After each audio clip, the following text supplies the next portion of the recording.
failed so far to elect a new pope. White smoke means a new pope has been chosen. When a pope is chosen, the pontiff normally appears on the balcony overlooking St. Peter's Square within an hour of his selection.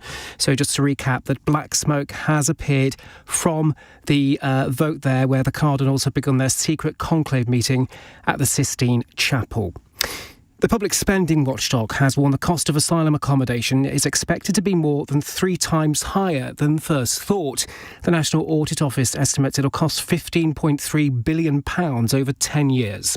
And the government says it's in active discussions with US officials on Donald Trump's plans for 100% tariffs on films made outside America.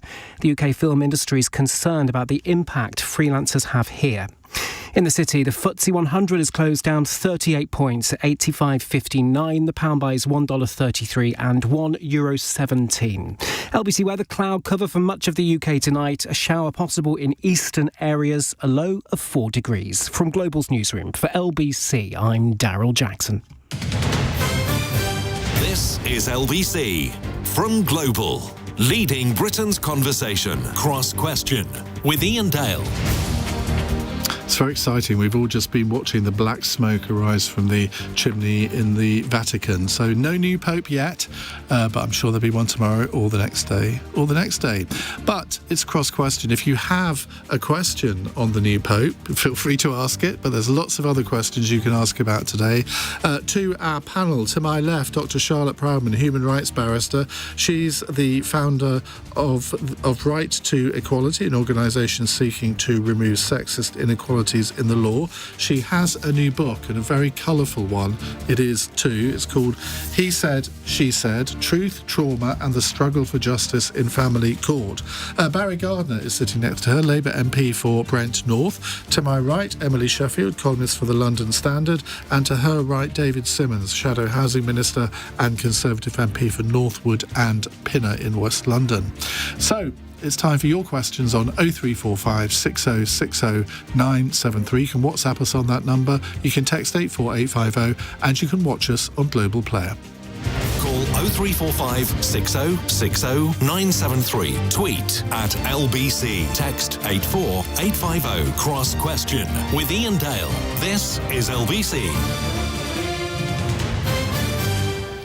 Very important correction. Labour MP for Brent West. That is Barry Gardiner. He hasn't moved.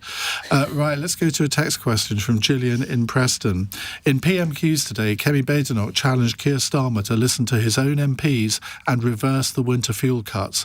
Should the Prime Minister bow to pressure and U-turn on the controversial policy? Well, bit of background to this. Dozens of Labour's Red Wall MPs have joined the rebellion against the government's cuts to winter fuel allowance. The Red Wall group, comprising about 35 backbenchers in Labour's Northern and Midlands heartlands, said that Keir Starmer must reverse the cuts to winter fuel allowance after last week's heavy local election losses. Labour lost 198 councillors on Thursday. Barry Gardiner, you're not a member of the Red Wall group, I don't imagine, but I suspect you have some sympathy with them. I do, yeah. Look, I agree. And I think it's really important that the government does listen. There are many aspects of the welfare reforms that are absolutely right. And those are the ones where you're supporting people into work, the whole right to try, which is saying for people who have, long-term chronic conditions and they've been afraid to actually go back into work in case they get their benefits cut and they can't cope. So it's really important, I think, that they have that support, and the government's putting huge money into supporting them going back to work. So that's great. But the whole PIP issue, the personal independence payments, and the way in which that is going to really harm some of the most vulnerable people in our community is unacceptable. And it's not good enough simply to say, oh, well, there's not enough money. We need to make sure that the money comes from somewhere that is more acceptable.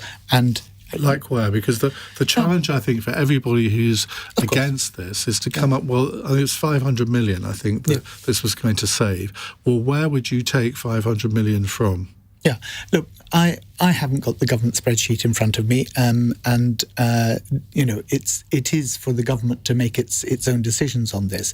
But there are areas of expenditure where we could be doing this. It's not a huge sum of money. It's large enough, but the point is this: it is going to have a devastating effect on those who are most vulnerable. And what we need to do is we need to make sure that the effect is on those who can actually bear it rather than those who can't. Charlotte? I think that's right. I think the concern is the devastating impact it's going to have on the poorest in our society, and many of them have voted with their feet at the local elections as a consequence of that. I'm also conscious of the fact that it didn't appear in the Labour Party's manifesto either, and so many people that voted for Labour didn't expect that the winter fuel allowance would be cut. Well, the Chancellor, if she were here, would say, well, the reason for that is because we discovered a £22 billion black hole, so we had to fill it. Well, I mean, there are different ways, of course, of filling that, aren't there? And making cuts to those that need it most, and those who are going to be devastated as a consequence. And as a consequence of that, looking at how they vote in local elections shows that many people feel disillusioned with the Labour Party, and they're going to have perhaps an uphill struggle when it comes to the next elections, particularly given the ground that the Reform Party have made. Emily? I think I sort of want to sort of rewind a bit, because I think this all goes back to the election and Labour's strategy, which was, of course, to win. So I think they didn't prepare the electorate. They wanted to tell them what they wanted to hear. It was going to be all change. We're not going to tax you more. They were incredibly frightened, and I don't think it should be ever underestimated that although the signs were there, they were going to win a large majority, they were terrified of a rerun of 1997. So I think you can bring very tough cuts in, which we saw in 2010. And I'm not saying people were happy with what then followed, but you do need to prepare the ground. And the fact is Labour didn't prepare the ground. So I think everything that then followed over the next 4 months came across incredibly incoherent. So they hit the pensioners, which felt incredibly un-Labour. And we're talking about some of them, 100,000 pensioners were going to be pushed into poverty. So that seemed fairly incoherent from a Labour standpoint. But they then, having said that we're going to be the party of business and growth, then hit business with a huge rise in NI employers' contributions. Now, business had been preparing to pay something, but then what came out in the budget really shocked them. They then hit family farmers and hit some really vulnerable farmers. So then that didn't seem particularly coherent either. And then the sort of 22 billion black hole appeared, but that didn't actually stack up. And at the same time, they paid off strikes, which I think everyone could understand. And we needed to get the strikes got rid of so the country could keep moving. But there wasn't a single reform attached to any of those. And that cost billions, which someone had to pay for. And I had to say, I think the hit on the pensioners was sort of to offset paying off the doctors. So I think it was just the incoherence of it all, and why a lot of voters don't see a larger economic plan of where they're sort of getting out of what Labour said this is all going to be about change. Because delivery does take a long time, but there doesn't appear to be a coherent path mapped out to that change. And I think that's what hit them really hard in these recent local elections, because Reform can just come in and say, listen, we've never governed, we haven't, and we can just promise you anything. And they're really good at it, because they're really good at going in on sort of core voter worries, winter fuel payments, deindustrialisation. I mean, Farage is being very clever. He's tacking right and he's tacking left. I know a lot of people from the Labour camps keep talking about, we don't want a far-right government. Farage is not going far-right. Farage is just hand-picking from the left, the right, the centre, and just appealing to what everyone wants. It's almost as if he was a Liberal Democrat, isn't it? Yeah.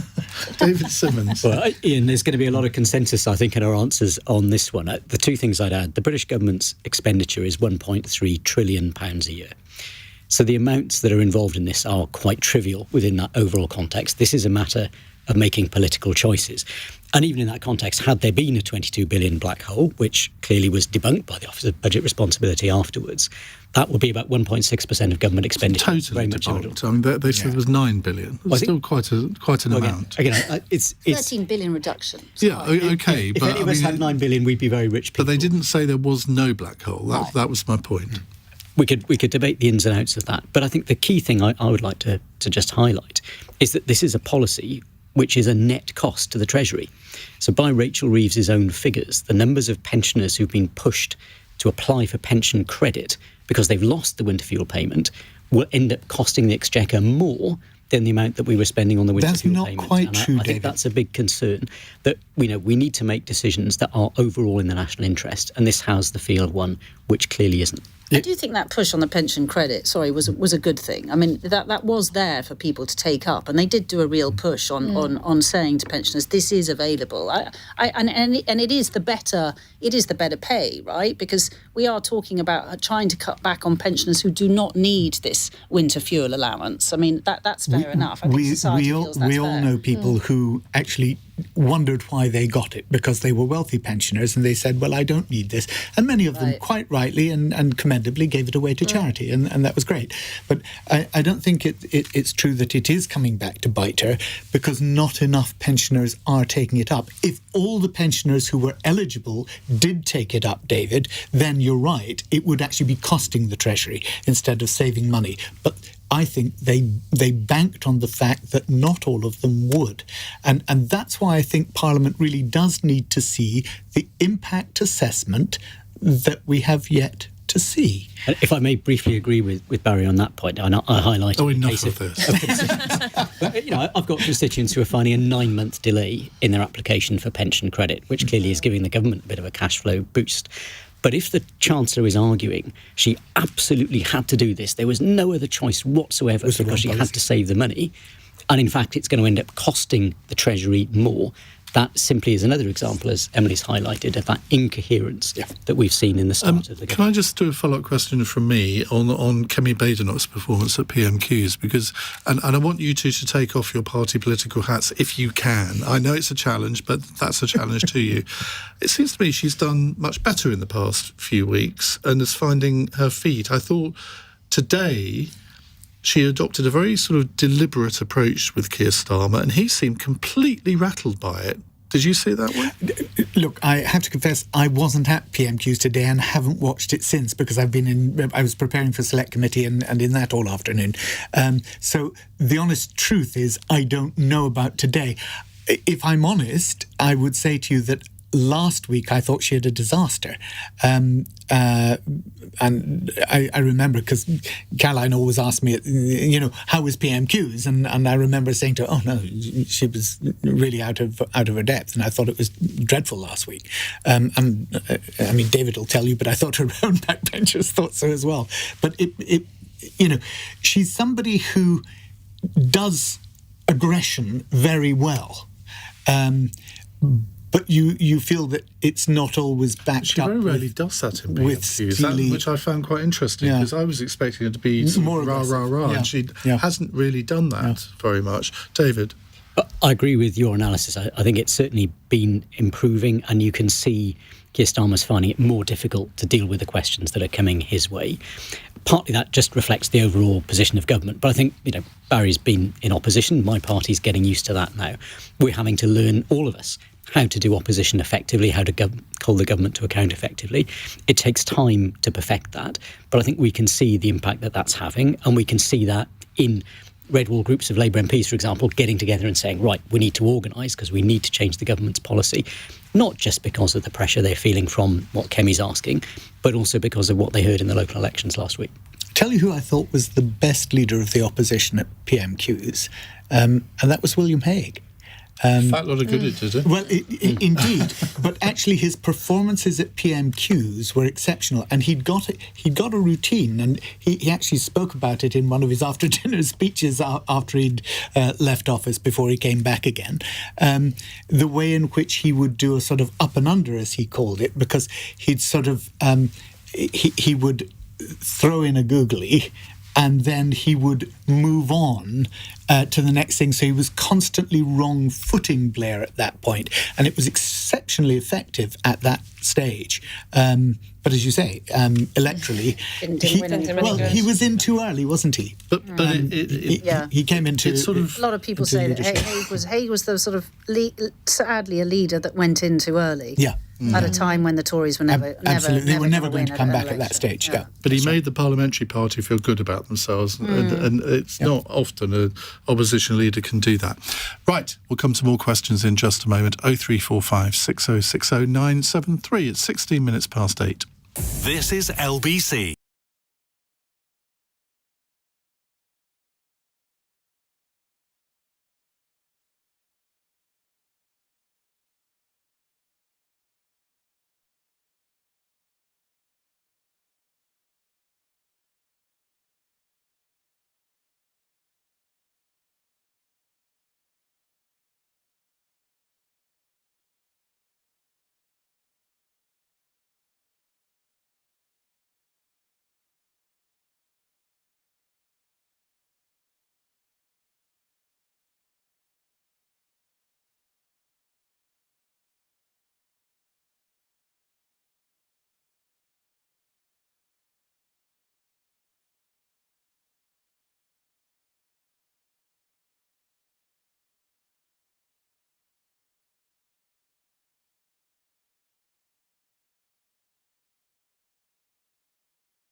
Cross Question with Iain Dale. Watch live on both Global Player and the new LBC app. We have with us Labour MP Barry Gardiner, Conservative MP David Simmons, Human Rights Barrister Dr Charlotte Proudman, and journalist and broadcaster Emily Sheffield. James in Swanage wants to know, should criminals ever be allowed not to show their faces when they get their sentencing, even if they are disruptive? Now, the Victims in Courts Bill brought to Parliament today would mean offenders face tougher sanctions if they attempt to evade sentencing hearings, including confinement to cells and less time in the gym, as well as 2 more years behind bars.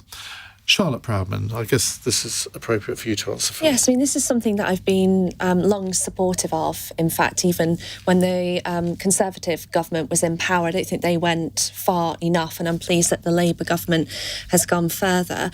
And I heard Alex Davies-Jones on the programme earlier speaking about this important measure, and it's something, as I say, that I support.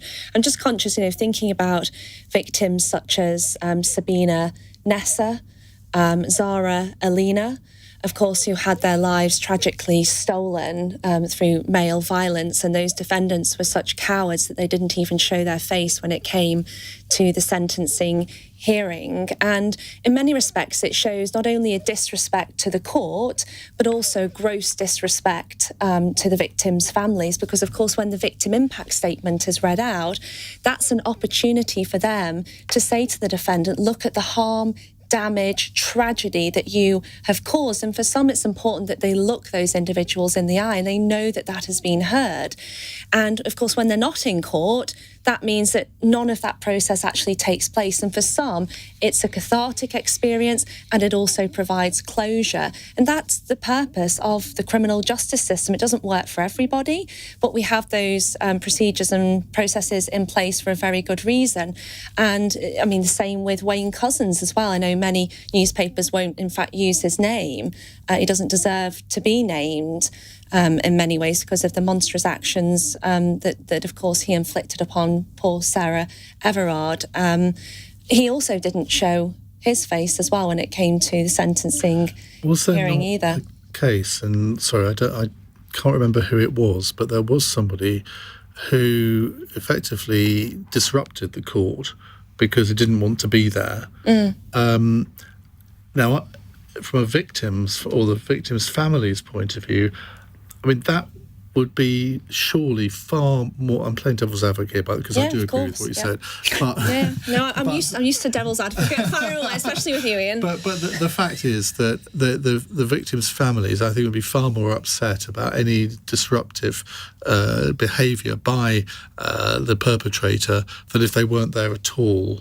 Well, I think isn't that the point, that by making sure that they have these measures in place and there are tough sanctions, that the defendant will make sure that they do attend? That's the purpose of it. So this isn't going to force them to attend. They're not going to be sort of done up in shackles or whatever and brought to court against their will. They can still decide not to attend, but they will be punished for it. That's my understanding. I think we're waiting to see the exact provisions as it's going to be laid out, no doubt in due course. But I mean, I agree with you. If they are, as you say, brought in shackles, handcuffed effectively, and made to attend court and then cause a huge amount of disruption, then again, the focus becomes all about them rather than the victim's family, and giving them the opportunity to read out the victim impact statement and say what needs to be heard to the whole courtroom, in particular the defendant. So it detracts away from the important message of that. So that's something, of course, that I wouldn't support.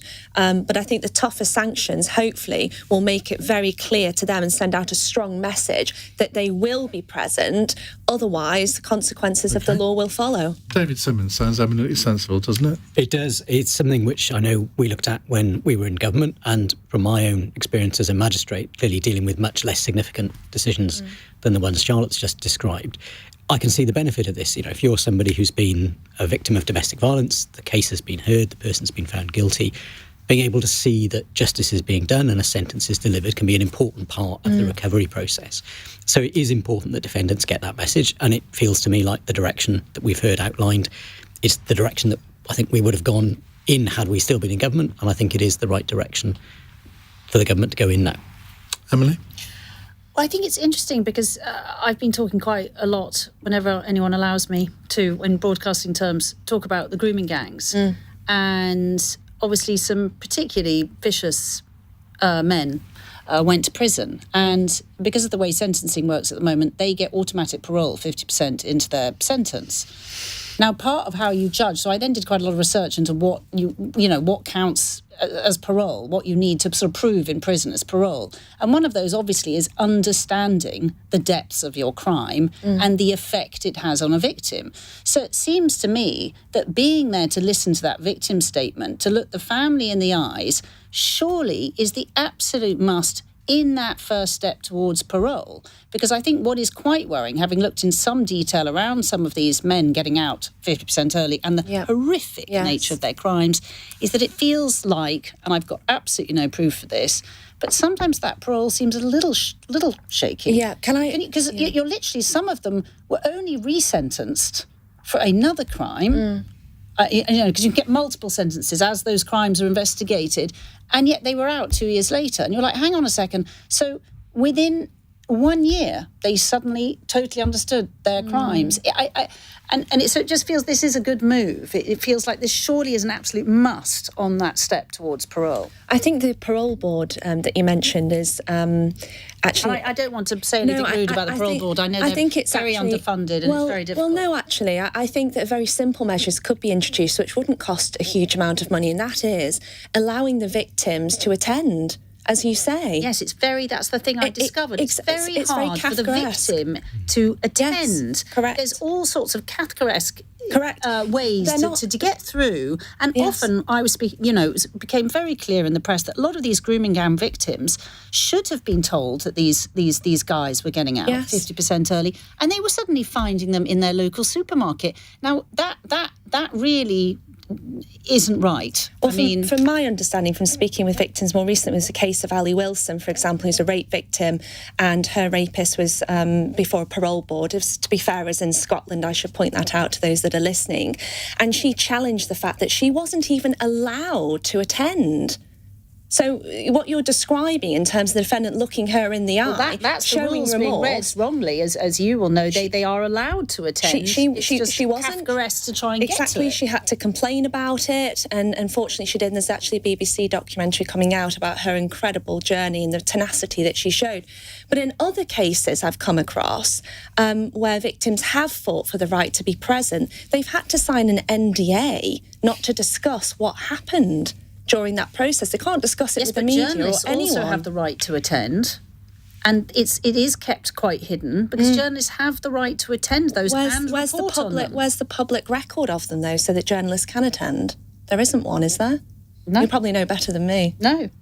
Again, they have to sort of know, even though there's no way of them actually knowing that their parole is coming up. So what you're getting, and particularly, and I'm sorry, I can only go on about the grooming gangs because this is the area I sort of looked into, is that often the press could only report on it after parole had already been granted. And at that point, you can't kick up a fuss. It's too late for government to be brought in, because actually there are some strengths. You know, Shabuna Mahmood there is limited actions she can take at that point. But once parole has been granted and they've been let out of jail, it's almost impossible to rewind that action. Okay, Barry. Look, I think Charlotte's got it spot on, and Emily's right on the grooming gang. So I think all I would add to that is that we maybe need to look at the sentencing guidelines for the offence of grooming, because I don't think it's severe enough. And the other is that if somebody does not attend sentencing or disrupts it, I think that should be an automatic block on early release, on getting parole. I mean, you said it quite rightly. It's the first stage on understanding the impact of your crime and hopefully remorse. Yes. But I think if they're not prepared to go down that path, they should know that cuts off. Just to come back to you on the sentencing side, that actually was put in motion by Rishi Sunak back at the end of, I think 2023. And then because of the early election, the election being called early, it never went into law. But that is under Labour's jurisdiction now, is to increase those sentences for severe sexual crimes, which would take in multiple rape scenarios and grooming gangs. And I think it was up to full sentence or 75%. Because some of these grooming gang perpetrators and rapists are getting out after sort of 5 years, 7 years, having only served 50% of their sentence. 850 people a month are being arrested for grooming.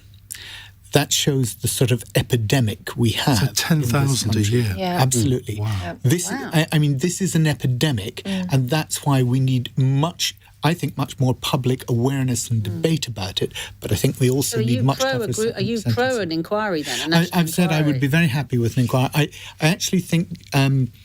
Look, we've had one national inquiry, but not to look at the things that we want to apportion blame at a local level. That was child abuse. It wasn't grooming. It had a bit of grooming in it. You know, but I think we do need that.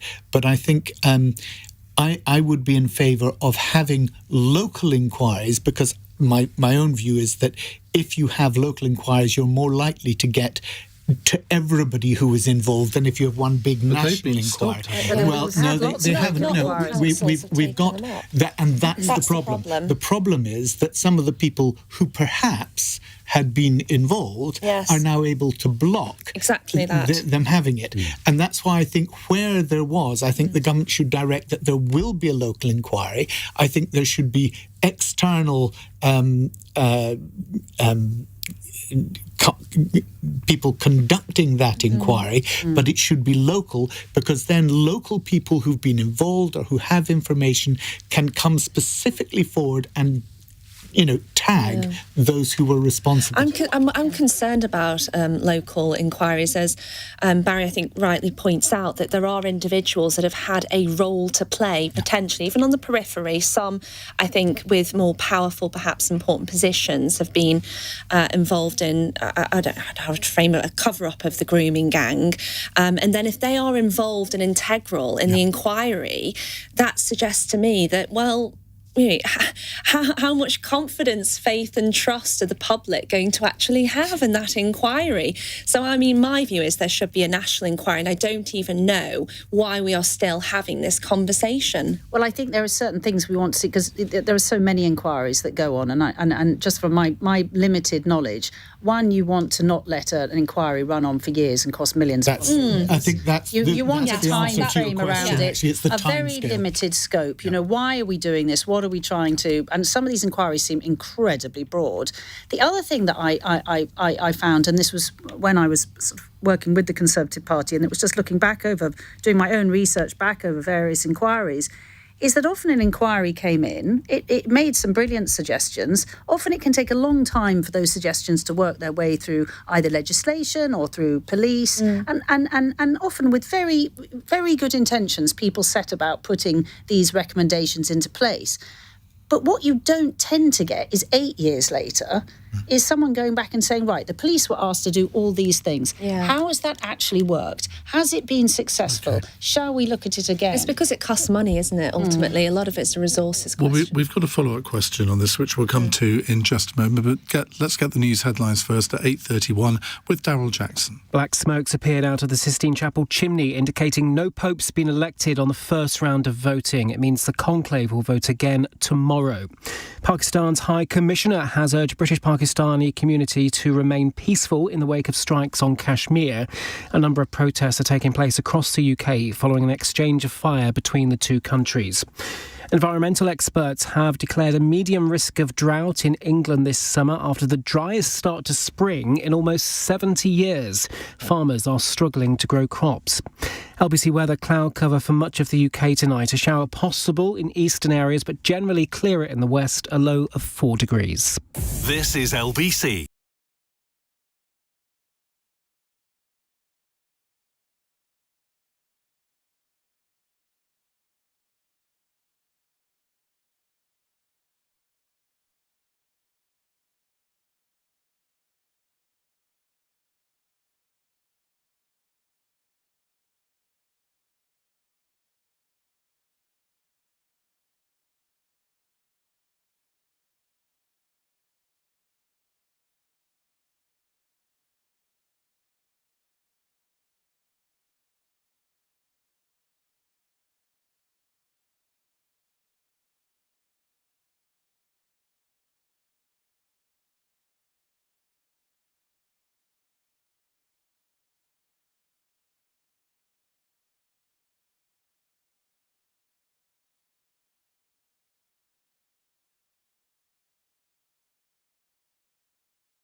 Only. Cross Question with Iain Dale on LBC. Call 0345 6060 973. 8:33. Barry Gardner, Labour MP, David Simmons, Conservative MP, Emily Sheffield, columnist and broadcaster, and Dr. Charlotte Proudman, author of this very, very handsome new book. We're sort of colour coordinators today, aren't we, really? Yeah. If you're not watching on the LBC app or Global Play, you won't have a clue what I meant by that. It's called He Said, She Said, Truth, Trauma and the Struggle for Justice in Family Court. 30-second elevator pitch. It's about the systemic misogyny and sexism within the family justice system and how women and children have failed, those that claim domestic abuse and often suffer, I'm afraid to say, the fate of sometimes judges who are not trained in domestic abuse, for example, saying that a woman hasn't been raped because she didn't fight him off, or blaming her intelligence on the fact that she didn't remember the exact date in which she was raped. And this book covers very many of those real-life cases, some women in which I've represented myself as well as others, of course, that I haven't, but the judgments are published so people can read those and make up their own mind. And in a sense, I guess you would rather men read this book than women, but yeah. I wonder how many will. I mean, I hope that they do, and I've had some very encouraging comments from men that have read it as well, and they've left some positive reviews for a change. And it does apply to men, of course. Men are victims of domestic abuse as well, and I touch on that within the book because we talk about some of the stereotypes and tropes that are played out with victims, you know, too educated, too intelligent, but also men as well. They experience stereotypes as well. Well, surely he's not a victim of domestic abuse, and we see that kind of gendered language play out in the courtroom. So, it's called He Said, She Said for a reason. It's a great title. Thank you. I really think it is. Thank you. Right, let's go to our next question. It's from Janine in Hartlepool. Do Lucy Powell's dog whistle comments show Labour just don't take grooming gangs seriously enough, and if they do, shouldn't she get the sack? Now, Lucy Powell has since apologised for the comments she made last week. The Shadow Crime and Policing Minister Matt Vickers wrote an opinion piece for the LBC app today in which he says Lucy Powell's comments are dismissive and at odds with the responsibility she holds. He agrees with calls for her to resign. She was appearing on a similar programme to this, actually, on another radio station, and she was responding to some comments from the, well, I was going to say Conservative commentator, former Conservative commentator, now Reform commentator Tim Montgomery, and she accused him of dog whistling. Emily?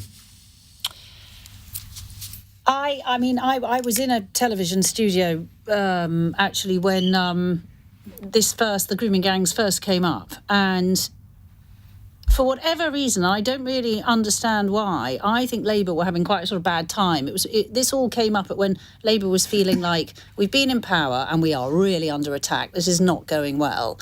And I remember that, I had a cabinet minister shout at me and saying I was a disgrace. Who was that? I'm not going to tell you. Oh, go on. No, not. Yeah, merely for pointing that a backbencher had said something that I thought was very dismissive of the grooming gangs, and I said that's a disgrace. And then she turned around and said to me, "You are the disgrace." And I'm not saying that to sort of pin anything on them. It was more that the tension was very high at this point. I think this is what's happened in Lucy Powell's. For whatever reason, Labour feel very caught. Some people within Labour feel very caught on the back foot about the grooming gangs issue. And I don't really understand why. Now, I can understand why there's a political reason why. This would hit quite a lot of where a lot of these grooming instances, the famous ones, happen. These are Labour-controlled areas. I don't believe any of the stuff around trying to cover up what Keir Starmer did. There's plenty of proof to say he did a good job when he was head of prosecutions. But I still don't understand. And Lucy Powell here, she's doing it. Oh, this is dog whistling. I just think that's such a weird headspace to be in when someone brings up the grooming gangs. None of it, whether you're a man or a woman, your first objective should not be, oh, you're doing this as a dog whistling. It's to think about the victims. It's to think that there may still be, there is still lots of evidence coming out that grooming, as you state, is still a massive issue in this country. Yeah. And I don't like to just say someone has to lose their job. She's apologised, but I listened to that interview and I was genuinely quite shocked. It seemed for someone who is in cabinet and is representing the government to have come out with that, especially how I think Labour did not come out well of it before Christmas when the grooming gangs was a really big issue. It doesn't matter where the direction of attack is coming and whether you think it's coming directly at you. You need to go back and act like grown-ups. You are in government. Think about the victims and think about how you are maybe going to do better than the people that came before you. That is good government. That is good leadership. And I think on this question, Labour have done really, really badly. I think there is a simple explanation for why she said that, was because, and I've seen it when Lucy's been on this programme and indeed on Question Time, attack is the best form of defence, and she's quite good at it as well. Barry? Look, I took the trouble to listen to the what had gone before in that, and Tim Montgomery had been claiming that people in local authorities spent all their time talking about equalities issues and anti-racism and woke issues. And Lucy Powell had said to him, quite rightly, look, you need to go into a local authority and see the work they actually do. This is just complete nonsense. And actually, at that point, she had the whole of the audience behind her and applauding her. And it was at that point that Tim Montgomery then came in and said, well, have you seen the documentary about grooming gangs? And that seemed to me a very odd angle for him to take when he clearly felt that the audience had not moved with him. And the reason I think that she probably responded in the way that she did is because, and I don't condone it. I think she was wrong, because you're right. We need to be respectful of what this is about and understand the gravity of what we're talking about, and not turn it into you're trying to score a political point on me and I'm trying to score one on you. And I think that's what happened, unfortunately. Because I think it's that defensive stance. Yes. I mean, I hope I made that clear. Yeah, no, I you think did, that's Emily. where Labour But is wrong-footing itself. It shouldn't come out with a defensive stance. It is in government. It should act with some Let me leadership. try and outline what I think is the one thing that Labour are trying to distinguish or discriminate here, and that is so many of the people who, from reform perspective or from a very right-wing perspective, will talk not of grooming gangs as we have around this table this evening, but will always preface it with Pakistani grooming gangs. And the facts are that, yes, there were some very high-profile cases of grooming gangs which predominantly involve Pakistani males, but as I said earlier, 850,000 people a month, not all of whom, not even the largest part of whom, are from any ethnic So what minority. figure did you just say? 850 people a Because I think you month. added 1,000 onto that just then. Yeah, I was misled by what you'd said 10,000. I got thousands of my figures. Thank goodness you corrected me on that. 850 people a month. But look, sorry, we laugh about my mistake, but the seriousness of that problem, I think we do need to look at the ethnicities, because we need to look at what culture might be feeding into that and how that was ignored, and how, Absolutely. fears of racism might have stopped, or thinking, OK, this is just happening within this community, that's not for us. It was an issue that meant that people were saying, no, you can't do that because it's a cultural issue. And that's exactly what Professor Jay said. Keir Starmer had intervened as Director of Public Prosecutions and said, I'm sorry, it's not an excuse that it's a cultural matter. This is something that we have to prosecute. Yeah. David. I thought it was an appallingly flippant way to put the response. I led for local government when the issue of grooming gangs and child sex exploitation first came to public attention 15 or so years ago. It spent a lot of my life trailing around cities, talking to local authorities, meeting victims and professionals who are engaged with it, trying to improve the response. And I think we've seen evidence of a lot of progress.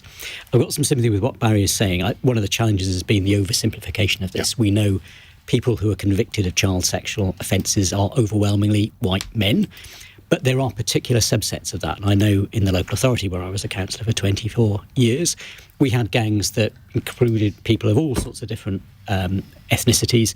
And the thing that was in common was they were targeting children who were looked after because they knew where to find children's homes because they themselves had been in care. So this is a very complex issue, and we need to make sure that we get our response right. But Emily highlights an important point. I know from that time that there are now still today both officials and people in local government with guilty consciences about this.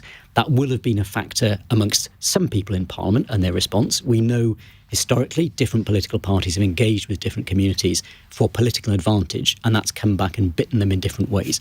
But Barry is absolutely right. We shouldn't oversimplify this. This is not an issue that is solely about Pakistani gangs. It is about all sorts of different people, and many of those gangs who were convicted, if we look at the detail of who it was, came from a very broad range of backgrounds. And whilst we often see the faces of Pakistani ringleaders in the media, there are many other people who are involved who serve. But do you agree with your colleague Matt Vickers that Lucy Powell should lose her job over this? I have to say, I think that was an appallingly flippant way to respond, but I think I'd like to understand a bit more of the context as Barry has described. So the answer's no. But I'd like to understand the context. I mean, if the appallingly flippant comment... You're wimping out, David. Mike says, Emily Sheffield thinks the grooming gangs first came up while Labour were in government.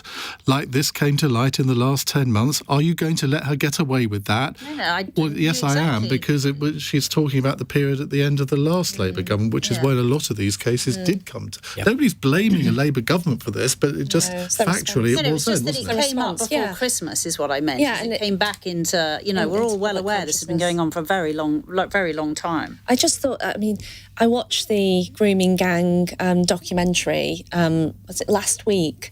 And I just thought it was absolutely harrowing, and it's probably one of the most devastating, horrific institutional failures of our society, of our country, and it's just such an indictment of how this can happen. But I'm, and the comments like that we've heard from a very senior woman, in fact, within the government, I think just don't do justice, of course, to the women and girls that have been so severely affected by the grooming gangs. And the Labour Party, the government should be standing up and saying what has happened is harrowing. This is what we are going to do about it. I mean, I've said earlier, I think we should have a national inquiry, but it also shouldn't be an opportunity for the right to then use this as an opportunity in a political football to talk about, the ethnicity of certain individuals, in suggesting that the grooming is as a consequence of religion or as a consequence of cultural norms or values. But it can be a result of be. cultural I'm norms. sorry. Let me finish. I'm sorry. I don't agree. Look at the society that we live in. I deal with domestic abuse and rape every single day, and the vast majority of perpetrators are white British men. Look at the society that we live in. But the vast majority of people in this country are white. Ingrained with misogyny, rape culture in our school. Look at how severe that is. Look at the proliferation of pornography. 1 in 4 women and girls will be raped. 1 in 3 suffer domestic abuse. And when we look at the figures, 85% of group-based child abusers were white.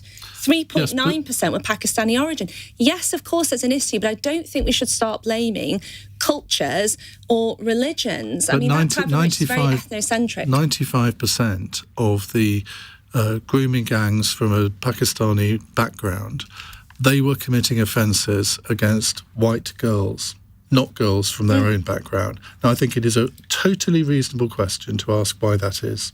But first of all, I mean, we know that not all of the girls were white. I said most. Most, of course. I mean, and very high proportion. Very, very high proportion, yes, of course. And very many of those girls were in children's homes as well, and were extremely vulnerable and preyed upon their vulnerability. But what I'm saying is that the reasons for why those men perpetrated male violence upon those young girls stems from misogyny and sexism, which is ingrained and imbued within our society. And they use that opportunity to prey on those vulnerable individuals. And we know that very many white men do that as well, not just white British, but also white European. I think if it was white British grooming gangs targeting Asian or black girls, I think equally you would want to try and understand the reason for that. Can I just, and I agree, Charlotte, with what you've been saying, can I just make this point? And that is that when you talk about it, Emily, as cultural, most Pakistani Muslims would absolutely abhor what those men did. And therefore, when we use this, it's cultural phrase, and I said explore whether it's cultural. Yeah. But a lot of people. Is it within something, within an enclosed community? Because what drove those groups of men to do that, and that should be explored. Whatever your ethnicity is. But as Iain was saying, this was a group. My point to you is this: it is counter-culture. The Islamic culture does not condone or permit that, and most Pakistani people in this country are as appalled by what happened as you or I would be. And that's why when I do debates on this and hold phone-ins on it, I'm very rigorous in saying, do not bring religion into it. There is nothing in the Quran that says you should abuse young girls, whatever their colour. We do have to go to a break, but I just want to bring David for a quick comment. I just wanted to add, the reason why a national inquiry is so important is because a series of local inquiries don't capture the context. Now, I know I did a lot of work in Oxfordshire, for example, not known for its incredible diversity and complex cultural backgrounds, but where there was a major problem with child sexual exploitation. Run by the Liberal Democrats now. Run by the Liberal Democrats now, but at the time was, I think, a Rainbow Coalition. We need that national inquiry, partly because it can compel people to give evidence, and many of those individuals who were around at the time have now retired. But we need to make sure that we've got the evidence that puts, exactly as others have described, the numbers involved in different patterns of offending in context. We don't end up with something that says we found lots of Pakistani gangs in this particular town, but overlooks, as Charlotte's described, the fact that the vast majority of perpetrators are white men. OK. Right, let's go to a break. It's 10 to 9. This is LBC.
Cross Question with Iain Dale on LBC. Text 84850. Barry Gardner, David Simmons, Charlotte Proudman and Emily Sheffield with us taking your questions. Susan in Hampstead wants to ask this. Should teenagers be trusted to drive trains to ease up shortages of drivers? Now, by teenagers, she does mean over 18s. We're not suggesting that 12-year-olds should drive trains, although I was just saying to Emily, I was driving a combine harvester unsupervised at the age of 8. Different times, though, different times. Now, 18-year-olds will be allowed to drive trains after the minimum age has been lowered from 20 in a bid to tackle driver shortages. Transport Secretary Heidi Alexander says the change is bold action to improve train services and unlock thousands of jobs. Well, we're going to be talking about this after 9 on the programme, so if you have strong views on this, we'd love to hear your views after 9. But let's get the views of our panel. David Simmons. We trust them to join the army and drive a tank, so I don't see why a train shouldn't be an option. Emily? As I said before, as long as it's not my son. Unlikely to be, though, isn't it? Well, I don't know. Train drivers get paid quite well now. Actually, they do. But it is interesting sort of thinking, because when I go home of a night on my train from Charing Cross to Tunbridge, and I always sit in the front carriage, and I'm telling everybody where I'm going to be now, aren't I? And looking at the average age of the train drivers, let's put it this way, there aren't many under 45. So there is going to be a gap soon if they don't do something like this. Charlotte? I think it's brilliant. I think encouraging more young people into work, particularly those who don't want to go to university. I know there are many avid teenagers who love trains as well. Would you want an 18-year-old to drive to fly an aeroplane, though? I mean, you've got just as many passengers. It's more worried if something goes wrong. Oh, you could. I don't know, actually. What is the age to fly a commercial flight? As far as I'm aware, if you pretty sure it's not 18. You pass the relevant qualifications, then there's no reason why you couldn't be flying a plane at 18. No doubt I'll be seeing. Yeah, but that's an argument for saying 14, isn't it? I need to Google that. No, but I mean, 18, I think it's 21. You're allowed to drink alcohol, you're allowed to get married, you're allowed to join the military. Driving a train is a walk in the park. I'm slightly appalled, Charlotte, that you haven't brought up the subject of female train drivers, because you don't get many of them to the pound. Well, no, you don't. You do get some though. I mean, do? I've seen a fair I've few. never seen one on my train. Come on the Bakerloo line every morning, Oh, and really? there's a number of female train drivers on the Bakerloo you line. still- Thank you very much, and please wait for me if I'm a little late tomorrow. But you look at all sort of forms of transport, and you have to read it. I can't read that. I'll read it. But you look at most forms of transport. I mean, female taxi drivers. Now you do get more now than there used to Yes. be, but you still look twice if you see a female taxi driver. Female bus don't you? driver as well, actually. That's quite rare. I'm always very enthusiastic when I see a female bus driver. Female taxi drivers, I think there's a gap in the market for anyone that's listening here and open to starting a business. I would love to see a female taxi driver business. They exist. Do they? Yeah. Why Yeah, we need they a do. female version of Uber then? Does this female taxi driver business have an app? Please think it tell me. does. Text if it does. No, Let I'm me sure know, there's Iain. one in London. I think there's one in several other big cities. If you want to text in on that, 84850, and we'll inform Charlotte so she can use it by the end of the Thank you. programme. Right, let's go to a text question from Harriet in Scunthorpe. Oh, what did you want to read out? Oh, so it was just that. It's a bit confusing, but you can be a commercial pilot at 18 years of age. But I think to actually fly a sort of transport, so with other people in it, you have to be 21. You have to be 21 to fly with other people. Otherwise, if you're just flying a commercial plane 21 seems a little yourself, more sensible to me. Right, Susan in Hampstead says, oh no, we've just done that one. Harriet in Scunthorpe says, Donald Trump says, if there's anything I can do to help, I will be there to India and Pakistan as tensions rise. Is Trump really the peacemaker he says he is? Well, President Trump has offered to serve as a mediator between India and Pakistan. What could possibly go wrong? It would be the biggest, the most beautiful mediation ever in the history of the world. The president's comments came after... sorry, I'm not going to laugh because this is very serious. The president's comments came after Indian jets conducted airstrikes into Pakistani territory in retaliation for last month's deadly terror attacks by militants in Kashmir. Now, we are running out of time, so I'm going to have to ask you all to answer in about 30 seconds. Barry? No, I don't think President Trump has any locus in this at all. The similar agreement between India and Pakistan is very clear that it is a matter for them to resolve unilaterally.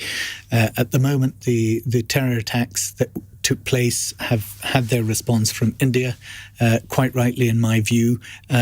If you look back on the history of this, going back right back to the Kargil incursion, the hijacking of the Air India flight, the attack on the Lok Sabha, the attack on Gandhinagar, year after year after year, terrorist attacks based in Pakistan have come over, and the Pakistani defense minister admitted only 2 weeks ago that Pakistan has used these terror bases, has used this as a political tool for many, many years. So it has to stop, and that's why I think the British government should now be saying any assistance that we give, financial assistance to Pakistan, should be conditional on the Pakistan government dealing with those terror camps and getting rid of them. Emily? I think Trump's got enough going on, and he doesn't seem doing that well in these other deals that he said he was going to wrap up in 24 hours. What did he say? He was going to end the Ukraine war in 24 hours. Well, you know, we're, 4 or 5 months in now. So, and it's not seemed to have moved that far forward. No, could he just stay away for now? David? I'm not sure Trump's the man personally, but US diplomatic muscle may be helpful. I think, as Barry's described, this has got a long history. The UK, of course, is involved in that because of our history as a colonial power and the partitioning of India. So it may be that we're not the best people to try and bring that to conclusion either. And if we've got people out there who are of good faith, who are keen to act in the interests of peace, then we should play them into that process with a view to achieve. Charlotte? No, I mean, Donald Trump, I don't think, is a peacemaker. He is... he's a deal maker, as he claims, although he hasn't done very well as president.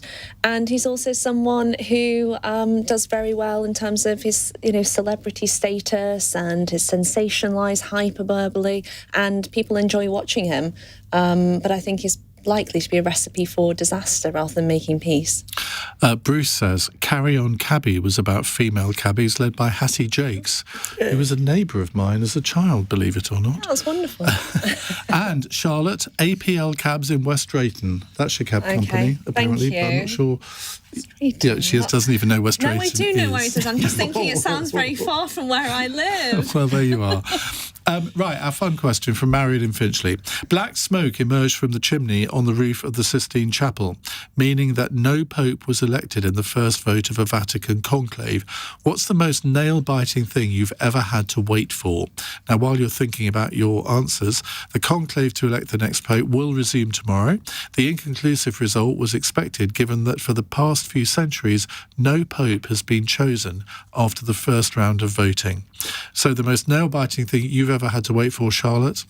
For me, it was waiting for the outcome of my disciplinary hearing when I was subject to regulatory action by the Bar Standards Board, my regulatory body for barristers, for criticising a domestic abuse judgment where I said that there was echoes of the boys' club, referring to the judge that made the judgment. He was a member of the Garrick Club, which was all male at the time.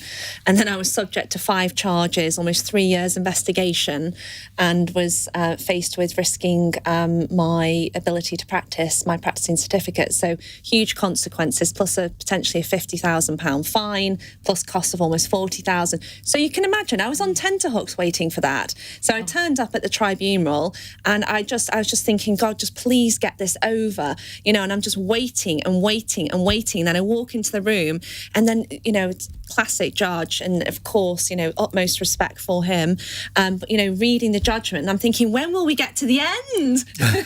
Is it over or not? And thankfully it was, and I was vindicated. And you reacted how?